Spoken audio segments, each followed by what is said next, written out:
ബൈബിളിലൂടെ ഒരു തീർത്ഥാടനം എന്ന ബൈബിൾ പഠന പരമ്പരയിലേക്ക് എല്ലാവർക്കും സ്വാഗതം.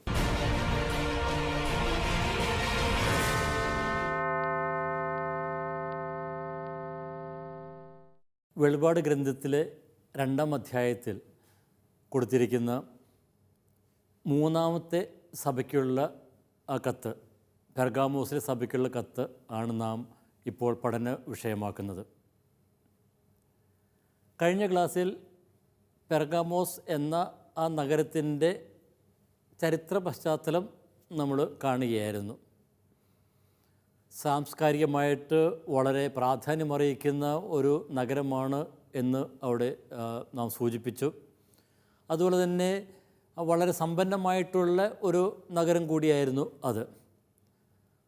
റോമൻ ഭരണത്തിന് കീഴിൽ വളരെ പ്രാധാന്യമറിയിക്കുന്ന ഈ നഗരത്തിൽ അവിടെ അതിന് തലസ്ഥാനമായിരുന്നു. അവിടെ ഒരു ഗവർണർ ഉണ്ടായിരുന്നു. ആ ഗവർണർക്ക് പ്രത്യേക അധികാരവും ഉണ്ടായിരുന്നു എന്ന് നാം കണ്ടു. പിന്നെ നമ്മൾ പറഞ്ഞ ഒരു കാര്യം, അവിടെ ഉണ്ടായിരുന്ന സ്ഥാപിച്ച ഒരു സിംഹാസനം, സിയൂസ് ദേവന് വേണ്ടിയിട്ടുള്ള വെള്ള മാർബിളിൽ തീർത്ത ഒരു സിംഹാസനം, അത് ഇന്ന് ജർമ്മനിയിൽ ബെർലിൻ മ്യൂസിയത്തിലാണ് സൂക്ഷിച്ചിരിക്കുന്നത്. അതും ഈ സഭയ്ക്കുള്ള കത്തിൽ സൂചിപ്പിക്കുന്ന സാത്താൻ്റെ സിംഹാസനവുമായി ബന്ധമുണ്ട് എന്ന് ചിലരൊക്കെ സൂചിപ്പിക്കുന്നുണ്ട്. അതുപോലെ തന്നെ ഈ പെർഗാമോസിൽ അവിടെ ഉണ്ടായിരുന്ന വേറൊരു പ്രാധാന്യം, അവിടെ അഷ്ലേപ്പിയസ് ദേവതയ്ക്കായിട്ട് ഒരു ക്ഷേത്രം ഉണ്ടായിരുന്നു.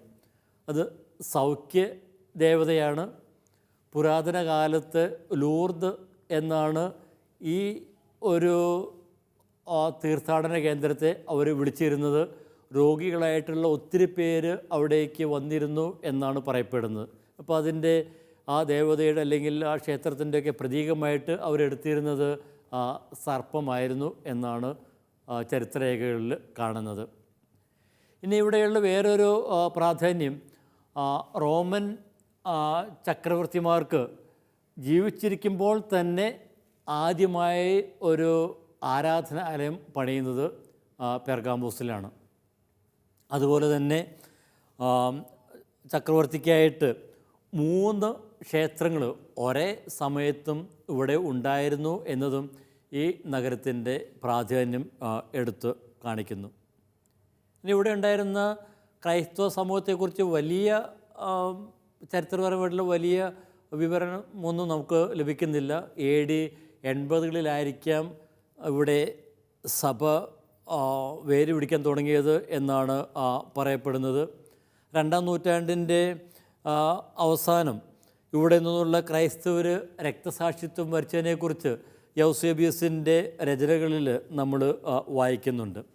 നമുക്കിനി പെർഗാമോസിലെ സഭയ്ക്കുള്ള കത്ത് എടുക്കാം. അപ്പം അതിൻ്റെ ഘടന എന്തെന്ന് നമുക്കൊന്ന് ചെറുതായിട്ടൊന്ന് കാണാം. മറ്റെല്ലാ സഭകൾക്കുമുള്ളതുപോലെ തന്നെ സഭയ്ക്കുള്ള അഭിവാദനമാണ് ആദ്യം കാണുന്നത്. 12-ാം വാക്യത്തിലെ ആദ്യ ഭാഗം, പെർഗാമോസിലെ സഭയുടെ ദൂതന് എഴുതുക. തുടർന്ന് യേശുവിനെക്കുറിച്ചുള്ള ആ കാര്യമാണ് യേശു സ്വയം പരിചയപ്പെടുത്തുന്നു. മൂർച്ചയേറിയ ഇരുതല വാളുള്ളവൻ പറയുന്നു. പിന്നെ തുടർന്ന് യേശു സഭകളെക്കുറിച്ച് പറയുന്ന ഭാഗം, ഞാൻ അറിയുന്നു എന്നുള്ള ആ ഒരു ഭാഗം, നീ എവിടെ വസിക്കുന്നതെന്ന് ഞാൻ അറിയുന്നു, സാത്താൻ്റെ സിംഹാസനമുള്ളിടത്ത് തന്നെ, എങ്കിലും എൻ്റെ നാമം നീ മുറുകെ പിടിക്കുന്നു. നിങ്ങളുടെ ഇടയിൽ സാത്താൻ വസിക്കുന്നിടത്ത് വെച്ച് എൻ്റെ വിശ്വസ്ത സാക്ഷിയായ അന്തിപ്പാസ് വധിക്കപ്പെട്ട നാളുകളിൽ പോലും എൻ്റെ വിശ്വാസം നീ തള്ളി പറഞ്ഞില്ല. അത് 15-ാം വാക്യം വരെ തുടരുന്നു. പിന്നീട് 16-ാം വാക്യത്തിൽ സഭയ്ക്കുള്ള നിർദ്ദേശമാണ് നാം കാണുന്നത്. 16-ാം വാക്യം, അതിനാൽ മാനസാന്തരപ്പെടുക, അല്ലെങ്കിൽ നിൻ്റെ അടുത്തേക്ക് ഞാൻ വേഗം വന്ന് എൻ്റെ വായിലെ വാൾ കൊണ്ട് അവരോട് പോരാടും. പിന്നെ അതിനുശേഷം ആത്മാവിനെ ശ്രവിക്കുവാനായിട്ടുള്ള ആഹ്വാനം. 17-ാം വാക്യം, ആത്മാവ് സഭകളോട് പറയുന്നത് എന്തെന്ന് ചെവിയുള്ളവൻ കേൾക്കട്ടെ. പിന്നെ വിജയം വരിക്കുന്നവർക്കുള്ള വാഗ്ദാനം, 2-ാം അധ്യായം 17-ാമത്തെ വാക്യം അവസാനത്തെ ഭാഗം. വിജയം വരിക്കുന്നവന് ഞാൻ നിഗൂഢമന്നയിൽ നിന്ന് നൽകും, അവന് ഞാൻ ഒരു വെള്ളക്കല്ല് കൊടുക്കും, അതിൽ ഒരു പുതിയ നാമം കൊത്തിയിരിക്കും, അതെന്തെന്ന് സ്വീകരിക്കുന്നവനൊഴികെ മറ്റാരും അറിയുകയില്ല. നമുക്കിനി ഇതിലെ വിവരണങ്ങളിലേക്ക് നമുക്കൊന്ന് കടക്കാം. അപ്പോൾ 12-ാമത്തെ വാക്യത്തിൽ ക്രിസ്തു സ്വയം പരിചയപ്പെടുത്തുന്ന ഭാഗം തന്നെ നമുക്കൊന്നെടുക്കാം.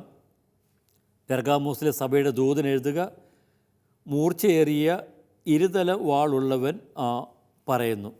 അപ്പോൾ മൂർച്ചയേറിയ ഇരുതല വാളുള്ളവൻ, അപ്പോൾ മൂർച്ചയേറിയ ആ ഇരുതല വാളുള്ളവൻ എന്ന് പറയുമ്പോൾ തീർച്ചയായിട്ടും അത് ദൈവവചനത്തെ തന്നെയാണ് സൂചിപ്പിക്കുന്നത് എന്ന് നമുക്കറിയാം. നമുക്ക് ഇതിന് മനോഹരമായിട്ടുള്ള ഒരു വിവരണം ഹെബ്രായർക്ക് എഴുതിയ ലേഖനത്തിൽ 4-ാം അധ്യായത്തിൽ 12-ാം വാക്യത്തിൽ നമ്മൾ കാണുന്നുണ്ട്. ദൈവത്തിൻ്റെ വചനം സജീവവും ഊർജ്ജസ്വലവുമാണ്, ഇരുതല വാളിനേക്കാൾ മൂർച്ചയേറിയതും ചേതനയിലും ആത്മാവിലും സന്ധിബന്ധങ്ങളിലും മജ്ജയിലും തുളച്ചു കയറി ഹൃദയത്തിൻ്റെ വിചാരങ്ങളെയും നിയോഗങ്ങളെയും വിവേചിക്കുന്നതുമാണ്. അപ്പോൾ ആ മൂർച്ചയേറിയ ആ വചനം എന്ന് പറയുമ്പോൾ തീർച്ചയായിട്ടും അത് യേശുവിൻ്റെ വചനമാണ്, യേശുവാകുന്ന ആ വചനം തന്നെയാണ്. അപ്പം ഞാൻ നേരത്തെ സൂചിപ്പിച്ചതുപോലെ ഈ ഒരു ചിത്രം എടുക്കുന്നതിൻ്റെ പശ്ചാത്തലം മിക്കവാറും പെർഗാമോസിൻ്റെ രാഷ്ട്രീയ അവസ്ഥ തന്നെയാണ്. അപ്പോൾ അവിടെ ഉണ്ടായിരുന്ന ഗവർണറുടെ ആസ്ഥാനം, ആ ഗവർണർക്ക് ഉണ്ടായിരുന്ന പ്രത്യേക അധികാരം, വാളിൻ്റെ അധികാരം, അതായത് വധിക്കുവാനായിട്ടുള്ള അധികാരം അദ്ദേഹത്തിനുണ്ടായിരുന്നു. അപ്പോൾ ആ ഒരു ചിത്രം എടുത്തുകൊണ്ടാണ് ഇവിടെ യേശുവിനെ മൂർച്ചയേറിയ വാളുള്ളവൻ എന്ന് വിശേഷിപ്പിക്കുന്നത്. അപ്പോൾ അതുകൊണ്ട് റോമൻ ഗവർണറേക്കാൾ വലിയവനാണ് യേശു എന്നാണ് ഗ്രന്ഥകാരൻ ഇവിടെ അർത്ഥമാക്കുന്നത്. അപ്പോൾ അവിടുന്ന് രാജാക്കന്മാരുടെ രാജാവാണ്. പിന്നീട് നമ്മൾ യേശു ആ രാജാക്കന്മാരുടെ രാജാവാകുന്ന അതൊക്കെ നമ്മൾ 11-ാം അധ്യായത്തിൽ നമ്മൾ കാണുന്നുണ്ട്. പിന്നെ അതുപോലെ തന്നെ വേറെയും ചില സൂചനകൾ പഴയ നിയമത്തിൽ കാണുന്നുണ്ട്. യെശയ്യായുടെ പുസ്തകത്തിൽ 49-ാം അധ്യായത്തിൽ 2-ാമത്തെ വാക്യം, അവിടുന്ന് എൻ്റെ നാവിനെ മൂർച്ചയേറിയ വാള് പോലെയാക്കി. അപ്പോൾ അത് പ്രവാചകൻ സ്വയം പറയുന്നതാണ്. അപ്പോൾ കർത്താവിൻ്റെ ദാസൻ്റെ അധരങ്ങളിൽ നിന്ന് വരുന്ന ദൈവവചനത്തെക്കുറിച്ചാണ് ഇവിടെ അത് സൂചിപ്പിക്കുന്നത്. അപ്പോൾ ദൈവവചനം ഉള്ള പ്രവാചകൻ. ഇനി നമ്മൾ വെളിപാട് ഗ്രന്ഥത്തിലേക്ക് വരുമ്പോൾ 19-ാം അധ്യായത്തിൽ 13-ാം വാക്യത്തിൽ നമ്മൾ ഈ ദൈവവചനത്തെക്കുറിച്ച് കാണുന്നുണ്ട്. അവിടെ വെള്ളക്കുതിരപ്പുറത്ത് കയറി വരുന്ന ഉദ്ധിതനെ നമ്മൾ കാണുന്നു. ഇനി ആ ഉദ്ധിതൻ ആരാണ് എന്ന് ഇവിടെ സൂചിപ്പിക്കുന്നു. എന്താണ് അദ്ദേഹത്തിൻ്റെ നാമം?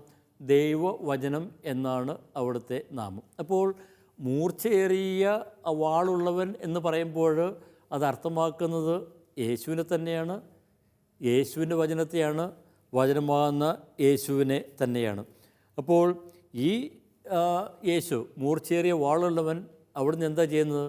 നമ്മുടെ ഹൃദയങ്ങളിലേക്കെല്ലാം തുളച്ചു കയറി അതിനെയൊക്കെ അവിടെയുള്ള നമ്മുടെ ഹൃദയ വിചാരങ്ങളെല്ലാം വിവേചിച്ചറിഞ്ഞ് തെറ്റും ശരിയും എന്ത് എന്ന് നമ്മെ ബോധ്യപ്പെടുത്തുന്നു. അപ്പോൾ തിന്മയായിട്ടുള്ളതെല്ലാം അവിടുന്ന് അത് വിച്ഛേദിച്ച് നമ്മെ സംശുദ്ധരാക്കുന്നു എന്ന് വേണമെങ്കിൽ നമുക്ക് പറയാം. അപ്പോൾ നമ്മുടെ ജീവിതത്തിൽ ഹൃദയത്തിലുള്ള എല്ലാ കാര്യങ്ങളും വിവേചിച്ചറിയുന്നവനാണ് അവിടുന്ന്. ഇനി അവിടുന്ന് പറയുന്നു, സഭകളെക്കുറിച്ച് പറയുന്നു, നീ എവിടെ വസിക്കുന്നെന്ന് ഞാൻ അറിയുന്നു, സാത്താൻ്റെ സിംഹാസനം ഉള്ളിടത്ത് തന്നെ, സാത്താൻ്റെ സിംഹാസനം ഉള്ളിടത്ത് തന്നെ. അപ്പോൾ എന്താണ് ഈ സാത്താൻ്റെ സിംഹാസനം എന്നതുകൊണ്ട് അർത്ഥമാക്കുന്നത്? ഞാൻ ഈ പെർഗാമോസിൻ്റെ പശ്ചാത്തലം പറഞ്ഞപ്പോൾ അവിടെയുള്ള ആ സിയൂസ് ദേവൻ്റെ ബലിപീഠത്തെക്കുറിച്ച് പറഞ്ഞല്ലോ. ചിലരൊക്കെ പറയും ആ സിയൂസ് ദേവൻ്റെ ആസ്ഥാനം ആയിരിക്കാം അത് അർത്ഥമാക്കുന്നത്, അതുമല്ലെങ്കിൽ റോമൻ ഗവർണറുടെ ആസ്ഥാനവുമാകാം. രണ്ടുമായാലും അത് അവരുടെ ജീവിതത്തിൽ ഉളവാക്കുന്ന ചില പ്രതിസന്ധികളെയാണ് അത് സൂചിപ്പിക്കുന്നത്.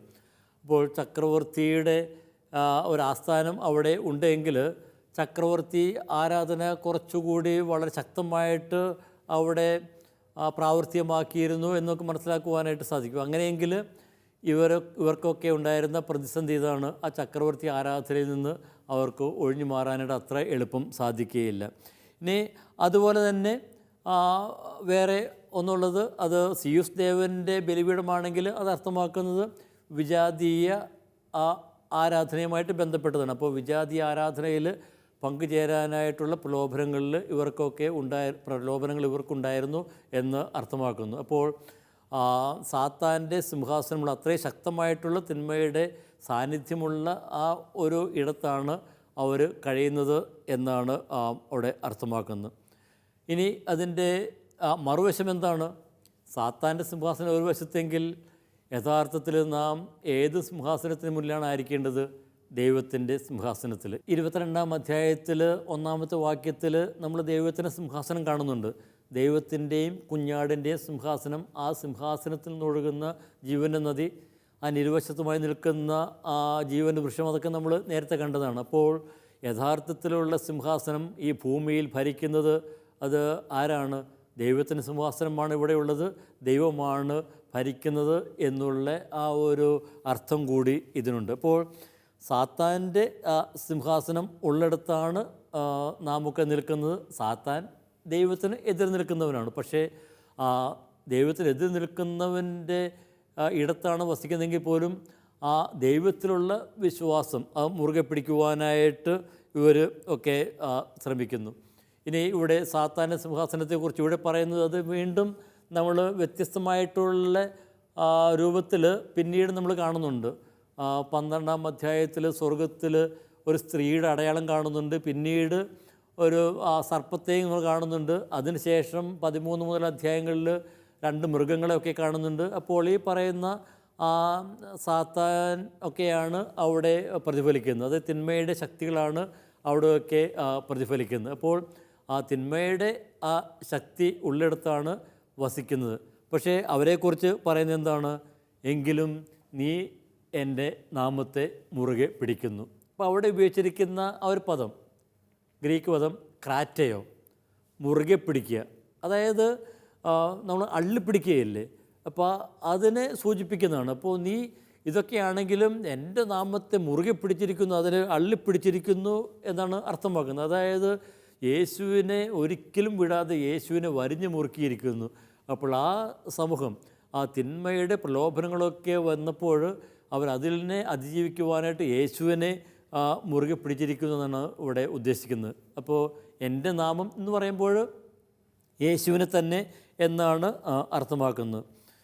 ഇനി അവിടെ പറയുന്ന വേറൊരു കാര്യം, ഇപ്പോൾ ആ സാത്താൻ്റെ സിംഹാസനത്തെക്കുറിച്ച് പറഞ്ഞിട്ട് പറയുന്നു, നിങ്ങളുടെ ഇടയിൽ സാത്താൻ വസിക്കുന്നിടത്ത് വെച്ച് എൻ്റെ വിശ്വസ്ത സാക്ഷിയായ അന്തിപ്പാസ് വധിക്കപ്പെട്ട നാളുകളിൽ പോലും എൻ്റെ വിശ്വാസം നീ തള്ളിപ്പറഞ്ഞില്ല. അത് സഭയ്ക്ക് നൽകുന്ന വലിയൊരു പോസിറ്റീവ് സ്ട്രോക്കാണ്. അപ്പോൾ ആ വിശ്വാസത്തെ അവർ മുറുകെ പിടിച്ചു. ഏതുവരെ?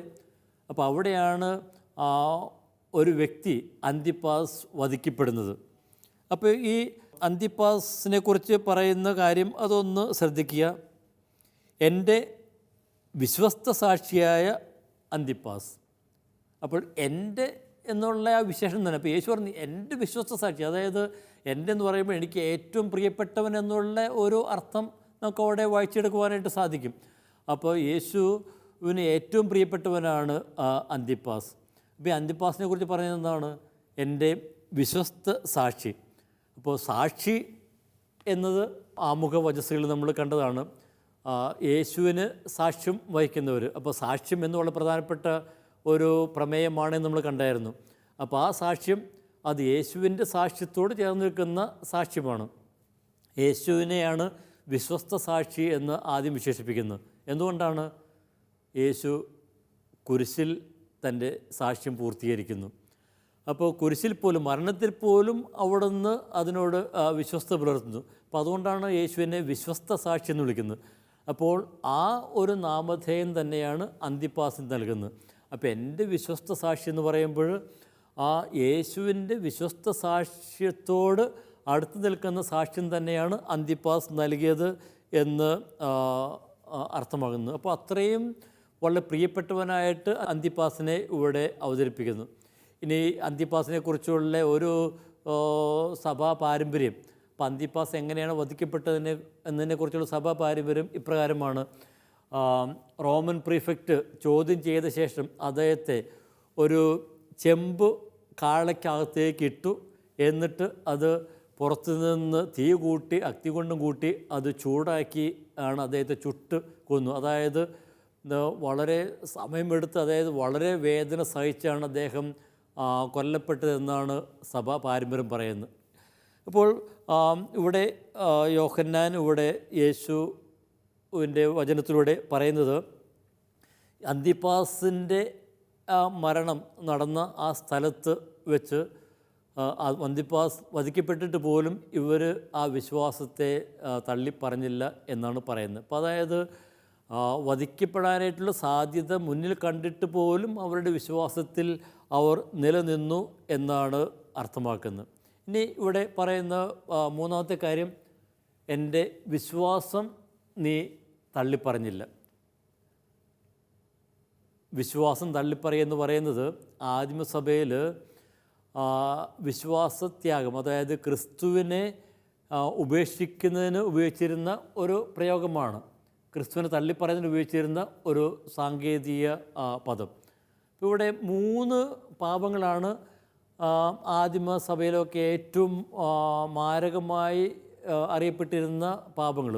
ഒന്ന് വിശ്വാസത്യാഗം, പിന്നെ കൊലപാതകം, മൂന്നാമത്തേത് വ്യഭിചാരം. അപ്പോൾ സഹനത്തിന് മുമ്പിൽ പോലും, പീഡകൾക്ക് മുമ്പിൽ പോലും അവർ വിശ്വാസം തള്ളിപ്പറഞ്ഞില്ല. ഒരു ലൗകിക നേട്ടത്തിന് വേണ്ടിയിട്ടും അവർ വിശ്വാസം തള്ളിപ്പറഞ്ഞില്ല. ഇനി ഇവിടെ സാത്താൻ വസിക്കുന്നിടത്ത് എന്ന് വീണ്ടും ആവർത്തിച്ചുകൊണ്ട് അവരുടെ അവസ്ഥ എന്തെന്ന്, അവർ നിലനിന്നിരുന്ന സമൂഹത്തിൻ്റെ അവസ്ഥ എന്തെന്ന് ഒന്നുകൂടി ഇവിടെ വ്യക്തമാക്കുന്നു. ഇനി തുടർന്ന് പറയുന്ന ചില കാര്യങ്ങൾ, അപ്പോൾ ഇവരുടെ ഇടയിലുണ്ടായിരുന്ന തിന്മകൾ എന്തൊക്കെയാണ് എന്ന് അടുത്ത വാക്യങ്ങളിൽ വ്യക്തമാക്കുന്നുണ്ട്. എങ്കിലും നിനക്ക് എതിരെ ചില കാര്യങ്ങൾ എനിക്കുണ്ട്. എന്താണവ? വിഗ്രഹങ്ങൾക്ക് അർപ്പിച്ചവ ഭക്ഷിക്കാനും വ്യഭിചാരം ചെയ്യാനും ഇസ്രായേൽ മക്കൾക്ക് ഇടർച്ച നൽകാൻ ബാലാക്കിനെ പഠിപ്പിച്ച ബാലാമിൻ്റെ പ്രബോധനം മുറുകെ പിടിക്കുന്നവർ അവിടെയുണ്ട്. ഇപ്പോൾ കഴിഞ്ഞ ക്ലാസ്സിൽ നമ്മൾ ആ ബാലാമിനെക്കുറിച്ച് നമ്മൾ ചെറുതായിട്ടൊന്ന് കണ്ടിരുന്നു. ഇവിടെ പറയുന്നത് വിഗ്രഹങ്ങൾക്ക് അർപ്പിച്ചവ ഭക്ഷിക്കുവാൻ, വ്യഭിചാരം ചെയ്യാൻ വേണ്ടിയിട്ട് ഒക്കെ ഇസ്രായേലിനെ പഠിപ്പിച്ച ആ അപ്പോൾ ആ ബാലാമിൻ്റെ പ്രബോധനങ്ങൾ ഇവർ പിൻചെല്ലുന്നു എന്ന്. അപ്പോൾ ഇവിടെ അവളുടെ ചില സഭ നേരിട്ട ചില പ്രശ്നങ്ങൾ. ഒന്നാമത്തേത്, അവർ ജീവിച്ചിരുന്ന ഒരു വിജാതീയ മതങ്ങളുടെ ഒരു പശ്ചാത്തലത്തിലാണ്. അപ്പോൾ അവിടെ വിജാതീയരുടെ ഉത്സവങ്ങളിലൊക്കെ അവർക്ക് പലപ്പോഴൊക്കെ പങ്കെടുക്കേണ്ടി വന്നു. അപ്പോൾ അവർക്ക് ആ വിജാതിയുടെ ആഘോഷങ്ങളിൽ പങ്കെടുക്കാമോ, അതുപോലെ തന്നെ അവരുടെ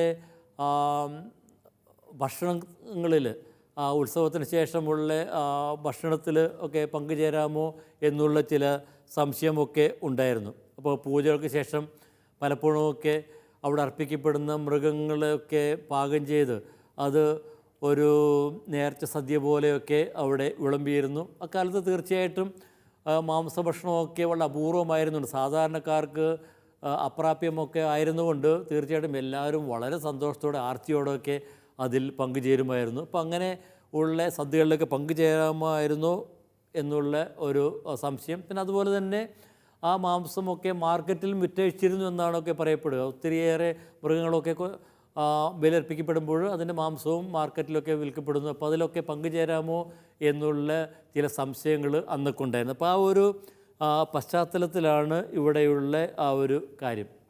അപ്പോൾ വിജാതീയ ആരാധനയുമായിട്ട് ബന്ധപ്പെട്ടുള്ള ചില പ്രശ്നങ്ങൾ. ഇപ്പോൾ ഇവിടെ വിജാതീയ ആരാധന എന്ന് പറയുമ്പോൾ നമ്മളൊക്കെ വെളിപാട് ഗ്രന്ഥത്തിൽ കാണുന്ന വേറൊരു പ്രയോഗമാണ് വ്യഭിചാരം. വ്യഭിചാരം എന്നതിന് വേറൊരു അർത്ഥമാണുള്ളത്. അത് അന്യ ദൈവങ്ങളുടെ പിന്നാലെ പോകുന്നതിനെയാണ് അത് പലപ്പോഴും ഒക്കെ അർത്ഥമാക്കുന്നത്. അപ്പോൾ ആദിമ സഭയിൽ വിജാതീയ സമൂഹത്തിലൊക്കെ ആരാധനയിൽ പങ്കുചേർന്ന് വിജാതീയ ദൈവങ്ങളുടെ പിന്നാലെയൊക്കെ പോകുന്നതിന് വ്യഭിചാരത്തിൽ ഏർപ്പെടുക എന്നൊക്കെ വിശേഷിപ്പിച്ചിരുന്നു. അത് പഴയ നിയമത്തിൻ്റെ പശ്ചാത്തലത്തിൽ തന്നെയാണ്. നമുക്കറിയാം, യഹോവയുമായിട്ടുള്ള ഒരു വൈവാഹിക ബന്ധത്തിൽ ആണ് ഇസ്രായേൽ സമൂഹം എന്ന് പ്രവാചകന്മാരൊക്കെ പറയുന്നത്. അപ്പോൾ അതുകൊണ്ട് തന്നെ യഹോവയെ ഉപേക്ഷിച്ച് പോകുമ്പോൾ ഇവരൊക്കെ വിളിച്ചിരുന്ന ഇസ്രായേൽ ജനത്തെ വിളിച്ചിരുന്നതാണ് വേശ്യകളെന്നാണ്. അതായത് അന്യദേവന്മാരുടെ പിന്നാലെ പോകുന്ന, അന്യഭർത്താക്കന്മാരുടെ പിന്നാലെ പോകുന്നവർ. അപ്പോൾ ആ ഒരു ചിത്രം, ആ ഒരു ഇമേജറി എടുത്തുകൊണ്ട് തന്നെയാണ് ഇവിടെ പറയുക വ്യഭിചാരം ചെയ്യുവാനായിട്ടും ഒക്കെ അവർ നിർബന്ധിക്കപ്പെടുന്നു. പിന്നെ അതുപോലെ തന്നെ ഈ വിജാതീയ ആചാരങ്ങളിൽ, മതാചാരങ്ങളിൽ പലപ്പോഴുമൊക്കെ ലൈംഗിക കേളികളുമൊക്കെ ഉണ്ടായിരുന്നു. അപ്പോൾ അതും അവരുടെ ആരാധനയുടെ, അവരുടെയൊക്കെ ആഘോഷത്തിൻ്റെയൊക്കെ ഭാഗമായിരുന്നു എന്നാണൊക്കെ പറയപ്പെടുന്നത്. അപ്പോൾ അതിലുമൊക്കെ പങ്കുചേരാനായിട്ട് ചിലപ്പോഴൊക്കെ നിർബന്ധിക്കപ്പെട്ടിരുന്നു. അതിലൊന്നും പങ്കുചേരുന്നില്ലെങ്കിൽ ഇവരൊക്കെ പലപ്പോഴും ആ ഒരു സമൂഹത്തിൽ നിന്ന് അല്ലെങ്കിൽ ആ തൊഴിൽ സംഘങ്ങളിൽ നിന്നൊക്കെ പുറത്താക്കപ്പെടുന്നു. അപ്പോൾ ഇവിടെ അതിന് നിർബന്ധിക്കപ്പെടുമെന്ന് പറയുമ്പോൾ എന്താണ് ഇവിടെ നമ്മൾ മനസ്സിലാക്കേണ്ടത്? സാമ്പത്തികമായിട്ടുള്ള അഭിവൃദ്ധിക്ക് വേണ്ടിയിട്ട് ആണ് ഇവർ ഇങ്ങനെയുള്ള കാര്യങ്ങളിലൊക്കെ പങ്കുചേരുക. യോഹന്നാൻ ഇവിടെ പറയുന്നു, വിഗ്രഹങ്ങൾക്ക് അർപ്പിച്ച് ഭക്ഷിക്കാനും വ്യഭിചാരം ചെയ്യാനും ഇടർച്ച നൽകിയ ബാലാമിൻ്റെ പ്രബോധനം മുറുകെ പിടിക്കുന്നവർ അവിടെയുണ്ട്. അതായത് ഇതൊന്നും വലിയ പ്രശ്നമില്ല എന്ന് പറയുന്ന കൂട്ടർ അവരുടെ സമൂഹത്തിലുണ്ട് എന്നാണ് ഇവിടെ അർത്ഥമാക്കുന്നത്. ഇനി ആ ബാലാമിനെക്കുറിച്ച് ഒന്ന് രണ്ട് കാര്യങ്ങൾ. ബാലാം നമുക്കറിയാം, പഴയ നിയമത്തിൽ ബാലാം അത് ഇസ്രായേലിനെതിരെ പ്രവചിക്കാനായിട്ട് കൊണ്ടുവരുന്ന ഒരു വ്യക്തിയാണ് ബാലാം. ബാലാക്കാണ് ആ ബാലാമിനെ കൊണ്ടുവരുന്നത്. ഈ ബാലാം എന്നുള്ള ആ പദത്തിൻ്റെ അർത്ഥം തന്നെ ഞാൻ കഴിഞ്ഞ ക്ലാസ് സൂചിപ്പിച്ചായിരുന്നു, ജനത്തെ വിഴുങ്ങുന്നവൻ എന്നാണ്. അപ്പോൾ ഈ ബാലാമിനെക്കുറിച്ച് പിന്നീടുള്ള ആ ഒരു പിന്നീട് പറയുന്നത് എന്താണ്? ഈ മോവാബിലെ സ്ത്രീകളോട് ഇസ്രായേൽക്കാരെയൊക്കെ വശീകരിച്ച് അവരൊക്കെ വിഗ്രഹാരാധനയിലേക്ക് കൊണ്ടുവരാനായിട്ട് ഈ ബാലാമാണ് ഉപദേശിച്ചത്. മെസൊപ്പൊട്ടേമിയൻ മാന്ത്രികനായ ബാലാമാണ് എന്ന് പറയുന്നു. ഇപ്പോൾ സംഖ്യ 25-ാം അധ്യായത്തിൽ നമ്മൾ ഇപ്രകാരം വായിക്കുന്നു. 25-ാം അധ്യായം 1-ാമത്തെ വാക്യം മുതൽ, ഷിത്തിമിൽ പാർക്കുമ്പോൾ മോവാബ്യ സ്ത്രീകളുമായി ഇസ്രായേൽ ജനം വേശ്യാവൃത്തിയിൽ ഏർപ്പെടാൻ തുടങ്ങി. അവർ തങ്ങളുടെ ദേവന്മാരുടെ ബലികൾക്ക് ഇസ്രായേൽക്കാരെ ക്ഷണിച്ചു. അവർ അവരോട് ചേർന്ന് ഭക്ഷിക്കുകയും ദേവന്മാരെ ആരാധിക്കുകയും ചെയ്തു. അങ്ങനെ ഇസ്രായേൽ പെയോറിലെ ബാലിന് സേവ ചെയ്തു. അപ്പോൾ ഇതിലേക്ക് നയിച്ചത് അത് ബാലാമിൻ്റെ ഉപദേശപ്രകാരമാണ് എന്നാണ് പറയപ്പെടുക. 31-ാം അധ്യായം 16-ാമത്തെ വാക്യത്തിൽ പറയുന്നു, ഇവരാണ് ബാലാമിൻ്റെ ഉപദേശപ്രകാരം പെയോറിലെ സംഭവത്തിൽ കർത്താവിനെതിരെ തെറ്റ് ചെയ്തപ്പോൾ ഈ ബാലാമാണ് ഇങ്ങനെ തെറ്റ് ചെയ്യാനായിട്ട് അവരെ ഈ വിജാതീയ ആരാധനയെ കൊണ്ടുവന്നത് എന്ന് പറയപ്പെടുന്നു. പിന്നീട് അദ്ദേഹം വാൾനിരയനെക്കുറിച്ചും ഒക്കെ സംഖ്യയുടെ പുസ്തകത്തിൽ പറയുന്നുണ്ട്, 31-ാം അധ്യായത്തിൽ 8-ാമത്തെ വാക്യത്തിൽ. അപ്പോൾ ഈ ഒരു സൂചന, അതായത് വിജാതീയ മത ആചാരങ്ങളിൽ പങ്കുചേരുന്നതിനെ സൂചിപ്പിക്കാനായിട്ടാണ് ഈ ബാലാമിൻ്റെ പേര് ഇവിടെ കൊണ്ടുവരിക. അതായത് മതാചാരങ്ങളിൽ ഒക്കെ വിട്ടുവീഴ്ച ചെയ്യുന്നതിൻ്റെ ഒരു ആദ്യത്തെ ഒരു പ്രതീകം തന്നെയാണ് ഈ ബാലാം. അത് പിന്നീട് നമ്മുടെ ഒക്കെ പുതിയ നിയമത്തിൽ 2 പത്രോസ് 2:15 യൂദ ലേഖനത്തിൽ 11-ാം വാക്യത്തിലൊക്കെ നമ്മൾ കാണുന്നുണ്ട്. അപ്പോൾ വിജാതീയ ആരാധനയുമായിട്ട് ബന്ധപ്പെടുത്തിയാണ് ഇത് പറയുക. ഇനി അതുപോലെ തന്നെ പിന്നെ പറയുന്ന രണ്ടാമത്തെ കാര്യമാണ് ഈ ബാലാമിനെ പോലെ തന്നെ 15-ാം വാക്യത്തിൽ പറയുന്നു, അതുപോലെ നിക്കോളാവോസ് പക്ഷക്കാരുടെ പ്രബോധനം മുറുകെ പിടിക്കുന്നവരും അവിടെയുണ്ട്. നിക്കോളാവോസ് പക്ഷക്കാരുടെ, അപ്പോൾ നിക്കോളാവോസിനെ കുറിച്ച് നമ്മൾ നേരത്തെ കണ്ടിരുന്നു. അപ്പോൾ നിക്കോളാവോസും വിജാതീയ ആരാധനയെ പ്രോത്സാഹിപ്പിച്ചിരുന്ന ഒരു വ്യക്തി തന്നെയായിട്ടാണ് നമ്മൾ ഇവിടെ കാണുക. അപ്പോൾ ബാലാമിൻ്റെയും നിക്കോളാവോസിൻ്റെയും ഒക്കെ ആ പ്രബോധനങ്ങൾ, അപ്പോൾ അവരുടെ ആ മാർഗത്തിലൂടെ ചരിക്കുന്നവർ ഒക്കെ ചിലർ ഉണ്ടെന്നു. അപ്പോൾ സഭയിൽ അവർ ചെറിയ രീതിയിൽ ആ ഒരു വിശ്വസ്തതൊക്കെ പുലർത്തുന്നുണ്ടെങ്കിൽ പോലും അവർ മറ്റ് മത ആചാരങ്ങളുമായിട്ട് കൂട്ടിച്ചേർന്ന് തങ്ങളുടെ വിശ്വാസത്തിൽ വെള്ളം ചേർക്കുന്നതിനെക്കുറിച്ചുള്ള സൂചനയാണ് ഇവിടെ സൂചിപ്പിക്കുന്നത്. തുടർന്ന് യേശു ഇവരോട് പറയുന്ന കാര്യങ്ങൾ അടുത്ത ക്ലാസ്സിൽ കാണാം. അതുവരെ ഏവർക്കും വണക്കം.